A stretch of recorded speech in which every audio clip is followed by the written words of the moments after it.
Baik, Assalamualaikum warahmatullahi wabarakatuh. Perkenalkan, nama saya Widatnoko dengan NIM 2301011813010. Saya dari kelompok 3A dengan asisten Mas Muhammad Isa Karim. Di sini saya akan menjelaskan tentang usulan penelitian kelompok saya yang berjudul Pengaruh pemberian simbiotik ekstrak bawang putih dan Lactobacillus acidophilus terhadap kualitas eksterior telur pada ayam petelur periode produksi. Yang pertama yaitu saya akan menjelaskan tentang latar belakang. Latar belakang dari penelitian ini yaitu usaha peternakan, khususnya ayam petelur, semakin berkembang pesat di Indonesia. Namun produktivitas ayam ras petelur di Indonesia semakin menurun akibat cekaman panas dan bahan pakan yang berkualitas rendah. Hal ini dapat menyebabkan ternak mengalami stres serta turunnya konsumsi dan daya cerna pakan. Akibatnya, produktivitas ayam dan kualitas eksterior telur ayam juga ikut menurun. Oleh karena itu, perlu dilakukan usaha untuk mengatasi kasus tersebut. Salah satu upaya yang dapat dilakukan yaitu meningkatkan efisiensi pakan dengan memberikan pakan aditif berupa simbiotik. Simbiotik sendiri merupakan gabungan dari prebiotik dan probiotik yang berfungsi meningkatkan bakteri menguntungkan dalam saluran pencernaan. Penggunaan simbiotik dalam ransum dapat berperan sebagai antimikrobial, antitoksik, meningkatkan imunitas, performa, dan absorpsi mineral. Bawang putih merupakan tanaman yang mengandung fructoligosakarida atau FOS dan antibakteri yakni senyawa alisin. Senyawa FOS sebagai substrat bagi bakteri dan dapat meningkatkan pertumbuhan bakteri menguntungkan dalam saluran pencernaan. Oleh karena itu, bawang putih digunakan sebagai antibakteri pada pakan ternak. Dapat dikombinasikan dengan Lactobacillus acidophilus sebagai simbiotik. Lactobacillus acidophilus merupakan sumber probiotik berupa bakteri yang tahan terhadap alisin yang berasal dari mikroorganisme saluran pencernaan hewan maupun manusia. Berdasarkan hal di atas, maka akan dilakukan penelitian pengaruh pemberian simbiotik dari ekstrak bawang putih sebagai antibakteri dan Lactobacillus acidophilus sebagai sumber probiotik dalam pakan terhadap kualitas eksterior telur pada ayam petelur periode produksi. Selanjutnya, untuk tujuan penelitian ini yaitu untuk mengetahui pengaruh pemberian simbiotik dalam pakan ayam petelur periode produksi terhadap kualitas eksterior telur yang meliputi tebal cangkang, bobot telur, kekuatan cangkang, dan perbandingan antara panjang dan lebar diameter telur serta pori-pori cangkang telur. Manfaat dari penelitian ini yaitu dapat memberikan manfaat sebagai bahan referensi untuk penelitian selanjutnya, memberikan informasi dan wawasan untuk pengembangan ilmu dan mengoptimalkan kegunaan simbiotik pada pakan ayam petelur untuk meningkatkan produktivitas dan kualitas eksternal telur.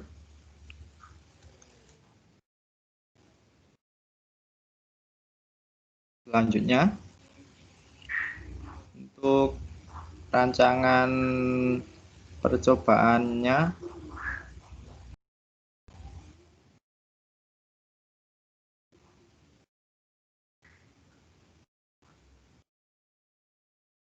rancangan penelitian untuk penilaian ini menggunakan rancangan acak lengkap dengan 4 perlakuan dan 5 ulangan. Masing-masing unit penelitian 10 ekor ayam. Jadi untuk penelitian ini total menggunakan 200 ekor ayam petelur.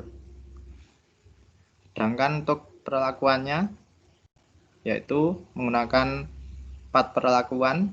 Untuk pertama T0 menggunakan pakan basal tanpa tambahan simbiotik. Untuk T1 menggunakan pakan basal ditambah simbiotik dengan konsentrasi 3%. Untuk T2 menggunakan pakan basal ditambah simbiotik 4%. T3 menggunakan pakan basal dan simbiotik 5%.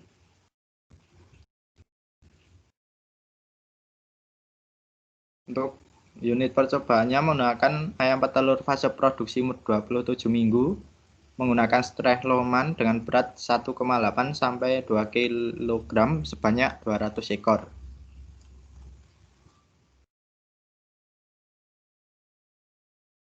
Parameter penelitian yang diukur adalah yang pertama tebal cangkang telur, kedua bobot telur, yang ketiga kekuatan cangkang, yang keempat perbandingan panjang dan lebar telur, yang kelima pori-pori cangkang. Selanjutnya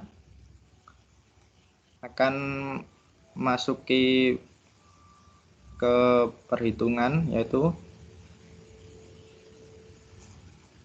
untuk data penelitiannya, yaitu ini untuk data selama 4 minggu. Untuk yang pertama itu sampel dari T0U1 sampai T3U5. Dan untuk tabel yang pertama ini adalah tabel berat telur. Ini BT1 ke minggu pertama, minggu kedua, minggu ketiga, minggu keempat, ini totalnya dan ini ratanya. Untuk tabel kedua ini dari sampel kekuatan telur. Untuk ini dari T0U1 sampai T3U5. Ini untuk minggu pertama, minggu kedua, minggu ketiga, dan minggu keempat. Ini untuk totalnya dan ini untuk rataannya. Tabel yang ketiga ini merupakan data tebal cangkang dari sampel T0U1 sampai T3U5. Yang pertama ini untuk tebal cangkang minggu pertama, tebal cangkang minggu kedua, tebal cangkang minggu ketiga, dan tebal cangkang minggu keempat. Ini untuk totalnya dan ini untuk rataannya. Untuk tabel keempat ini adalah tabel pori-pori cangkang untuk sampel T01 sampai T3U5. Ini untuk data pori-pori cangkang minggu pertama, pori-pori cangkang minggu kedua, pori-pori cangkang minggu ketiga, dan minggu keempat. Ini untuk totalnya dan ini untuk rataannya. Sedangkan tabel yang terakhir yaitu untuk data indeks telur atau perbandingan antara panjang dan lebar telur dari sampel T01 sampai T3U5. Ini untuk indeks telur minggu pertama, indeks telur minggu kedua, indeks telur minggu ketiga, dan indeks telur minggu keempat. Ini untuk kerataannya. Selanjutnya untuk perhitungan rancangan acak lengkap untuk berat telur. Di sini untuk datanya dimasukkan dalam tabel ini, tabel RAL, dan dihitung untuk total ulangan dan total perlakuannya, dan juga dihitung untuk total rataannya. Selanjutnya perhitungan dilanjutkan dengan menghitung DB total diperoleh angka 19, DB perlakuan diperoleh angka 3, DB gala diperoleh angka 16. Untuk faktor koreksinya diperoleh data 1.197.464. JKX-nya 825,42. Untuk JKT-nya yaitu 274,6, JKG 550,80, KTT 9 kuadrat. Untuk kuadrat tengahnya diperoleh 91,54, untuk KTG-nya 34,43, dan diperoleh F hitung dengan angka 2,659. Karena F hitung lebih kecil dari F tabel, maka H1, karena F hitung lebih kecil dari F tabel, maka H0 diterima. Selanjutnya yaitu untuk perhitungan RAL untuk kekuatan telur, sama seperti sebelumnya, perhitungan dari bobot telur juga diperoleh F hitung lebih kecil dari F tabel. Untuk tebal cangkang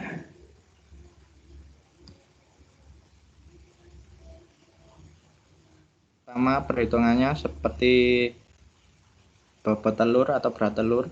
Diperoleh hasil F hitung juga lebih kecil dari F tabel. Selanjutnya, pori-pori cangkang. Perhitungannya sama seperti bobot telur atau yang sebelumnya. Diperoleh F hitung 1,123, di mana juga lebih kecil dari F tabel. Selanjutnya, indeks telur atau perbandingan panjang dan lebar telur. Perhitungannya sama seperti sebelumnya dan diperoleh hitung 0,600 dan 0,600 ini lebih kecil dari F tabel.